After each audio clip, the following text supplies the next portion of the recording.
ஐஸ்வர்யங்களும் தரும் வரலட்சுமி விரதம் 16/8/2024 வரலட்சுமி நோன்பு. ஒவ்வொரு ஆண்டும் ஆவணி மாதத்தில் வரும் பௌர்ணமிக்கு முந்தைய வெள்ளிக்கிழமையில் வரலட்சுமி நோன்பு கடைபிடிக்கப்படுகிறது. இந்த விரதம் நாடு முழுவதும் வெகு விமர்சையாக கடைபிடிக்கப்படும் ஒன்று என்றாலும் குறிப்பாக தமிழ்நாட்டு பெண்கள் அனுசரிக்கும் விரதங்களில் மிகவும் முக்கியத்துவம் வாய்ந்ததாக இது பார்க்கப்படுகிறது. பூவும் பொட்டும் சகல சௌபாக்கியங்களும் பெற்று குடும்பம் சிறந்தோங்க வேண்டும் என்று சுமங்கலி பெண்கள் இந்த விரதத்தை மேற்கொள்கிறார்கள். ஒரு சமயம் திரு கைலாயத்தில் பரமசிவனும் பார்வதி தேவியும் வீற்றிருந்தனர்.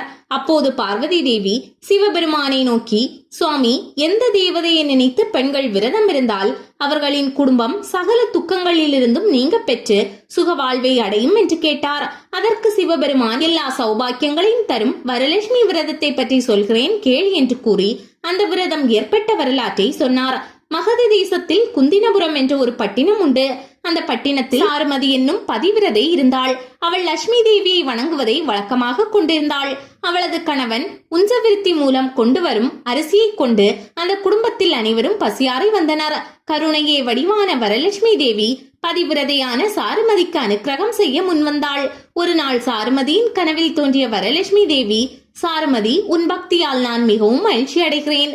உனக்கு அனுக்கிரகம் செய்வதற்காகவே வந்திருக்கிறேன். நீ ஆவணி மாதம் பூர்வபட்சத்தில் பௌர்ணமிக்கு முன்பு வரும் வெள்ளிக்கிழமையில் என்னை பூஜித்தால் உன் கோரிக்கைகளை நிறைவேற்றுவேன் என்றாள். அதை கேட்ட சாருமதி நான் கண்ட கனவிலேயே அன்னை வரலட்சுமி தேவியை வலம் வந்து வழிபட்டாள்.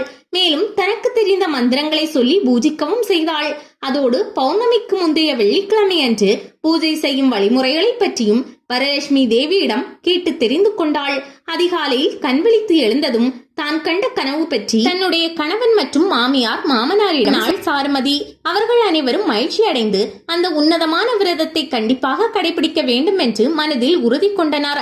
அதன்படி ஆவணி மாத பூர்வபட்ச பௌர்ணமிக்கு முன்பு வந்த வெள்ளிக்கிழமையில் உதய காலத்தில் சாருமதியும் அவளது குடும்பத்தினரும் விழித்தெழுந்தனர். பின்னர் நீராடிவிட்டு நல்ல வஸ்திரங்களை அணிந்து கொண்டு பூஜை செய்வதற்கு தேவையான பொருட்களை சேகரித்தனர். வீட்டில் ஓர் இடத்தை தேர்ந்தெடுத்த சாருமதி அந்த இடத்தை மொழுகி அரிசி மாவினால் கோலமிட்டாள். வரலட்சுமி தேவிக்கு ஒரு மண்டபம் அமைத்தாள். வண்ண பொடிகளால் தாமரை போன்று கோலமிட்டு அதனை அழகுபடுத்தினாள். ஒரு நுனிவாழை இலையை போட்டு அந்த இலை முழுவதும் பச்சரிசியை பரப்பி வைத்தாள். பச்சரிசியின் மேல் பகுதியில் பித்தளை செம்பில் சுண்ணாம்பு தடவி அதன் வாய்ப்பகுதியில் மாவிலைகளை சுற்றி வைத்து தேங்காயை வைத்து கலசம் போல் மாற்றினாள். அந்த கலசத்தின் மீது அம்மன் முகத்தை பதித்தாள். பின்னர் குத்து விளக்கேற்றி வைத்தாள். கலசத்தை மலர் மாலைகளை கொண்டு அலங்கரித்தாள். அந்த கலசத்தில் வரலட்சுமி தேவியை ஆவாகனம் செய்தாள். இந்த பூஜையில் சாருமதியும் அவளது வீட்டின் அருகில் உள்ள பெண்களும் பக்தி சிரத்தையுடன் பங்கேற்று லட்சுமி தேவியை பிரார்த்தனை செய்தனர். பத்மாசனே பத்மகராம் சர்வலோக பூஜிதாயன பிரியே தேவி ஷப்ரி தாப்பவ சர்வதா என்ற லட்சுமி ஸ்லோகத்தால் வரலட்சுமி தேவியை வணங்கி ஷோடாச உபசார பூஜைகள் செய்து 9 முடிச்சு போட்ட மஞ்சள் சரடனை வலது கையில் கட்டி கொண்டனர். வரலட்சுமி தேவிக்கு 9 விதமான பட்சணங்களை நைவேத்தியமாக படைத்து கற்பூர தீபாராதனை காட்டி வணங்கினார். விரதம் முடிந்ததும் அனைவருக்கும் பிரசாதங்கள் வழங்கப்பட்டது. பின் அனைவரும் அவரவர் வீட்டிற்கு சென்றபோது அந்த பெண்களின் வீடுகள் அனைத்தும் மாட மாளிகைகளாக ஆடம்பரமாக காட்சியளித்தன. இதை கண்ட மக்கள் அனைவரும் இது சாருமதி செய்த வரலட்சுமி பூஜையின் மகிமையால் ஏற்பட்டது என்பதை அறிந்து சாருமதியை போற்றினார். இந்த வரலட்சுமி விரதம் இருப்பவர்கள் வரலட்சுமி தேவியின் அருளை பெற்று பக்திக்கான நற்பலன்களை அடைவது உறுதி என்று பார்வதிக்கு வரலட்சுமி விரதத்தை பற்றி சிவபெருமான் எடுத்துரைத்தார்.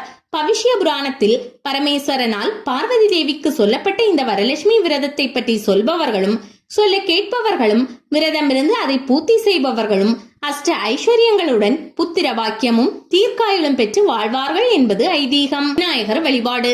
வரலட்சுமி விரதத்தை தொடங்கும் முன்பாக விநாயகரை வழிபட வேண்டும்.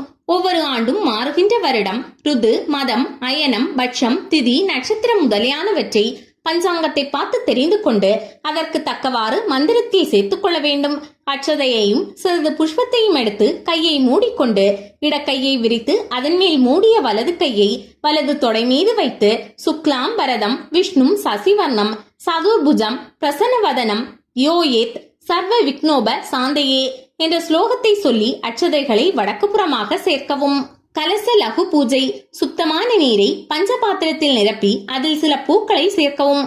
சந்தனம் குங்குமம் கொண்டு பஞ்ச பாத்திரத்தை அலங்கரிக்கவும். அதன் மேற்புறத்தை வலது உள்ளங்கையால் மூடிக்கொண்டு கங்கேச யமுனே சைவ கோதாவரி சரஸ்வதி நர்மதே சிந்து காவேரி ஜலே அஸ்மின் சந்நிதம் குரு என்ற மந்திரத்தை சொல்ல வேண்டும். இந்த மந்திரங்களை சொல்வதன் மூலம் புனித நதிகளான கங்கை, யமுனை, கோதாவரி, சரஸ்வதி, நர்மதை, சிந்து, காவேரி போன்ற நதிகளின் நீரை பஞ்சபாத்திரத்து நீர் இழப்பதாக ஐதீகம். இந்த மந்திரத்தை சொன்ன பிறகு பஞ்சபாத்திரத்தில் உள்ள மந்திரித்த நீரை பூஜை நடக்கும் அறை முழுவதும் தெளிக்க வேண்டும்.